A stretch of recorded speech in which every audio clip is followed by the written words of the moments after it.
community policing, as you know, it's nothing new. It's been around for a long time. But I think it's so important to reach out to the community, whether it be on an individual basis or in a group setting, so they have to know what we're doing.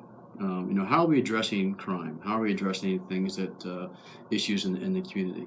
And how can what can they do to help us out? So for example, we always have done a quarterly town hall meeting. We decided the last one that we made a town hall meeting workshop. And what that was we came up with 3 identified problems that we wanted to focus on. Instead of me getting up in front of the community that would arrive or come to these meetings and talking about, here's what the police department's doing, here's what we're focusing on, I wanted to include them more get them more involved. So by doing this, what we did is we put 3 easels on each separate parts of the room. We had a moderator, which was a captain that was assigned to that problem that they would be discussing. The group that would arrive, we divide them up in 3 groups. We explain, here's what we want you to do, and then every 10 minutes they would rotate. And they would go over each problem, and the idea was to get feedback from the community to maybe they would come up with some other ideas we could use to help solve these problems.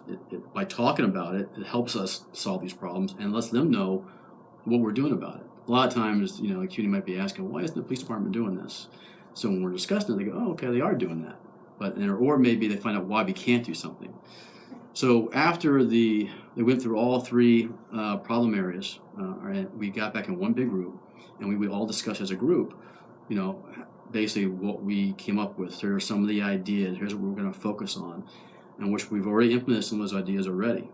And then the next quarter, it'll be our responsibility to go back to the community next town hall meeting and say, look, the last meeting, here's what we went over. Here's some of the ideas concepts we came up with. We've applied them, and we'll see. Give them some time to see if they're going to work or be successful, and we'll keep monitoring those issues. The idea is to get back at the next quarterly meeting and go over what we've achieved, where we're at so far with some of these projects. And then one of the other community policing concepts we've been using lately is community face-to-face.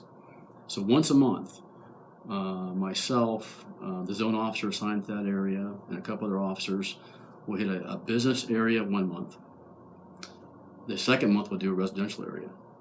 And what we do is we pick an area, we get out of our cars, we walk around, go door to door, introduce myself. Hi, I'm Chief Newlan of the Cape Coral Police Department. How are you, and how can I help you? Is there anything I can do for you? Is everything okay? And just to have a normal conversation, just to kind of get yourself personally introduced to that person so they get to know you a little better. A lot of times, a person might meet an officer for the first time, but it's under a stressful situation. So it's nice when you've already had that personal contact prior to that. It helps build that trust. We were overwhelmed by the support we've had. The community's been great coming by here, just showing their support for us and how much they believe in us, what we do, and we couldn't do without them.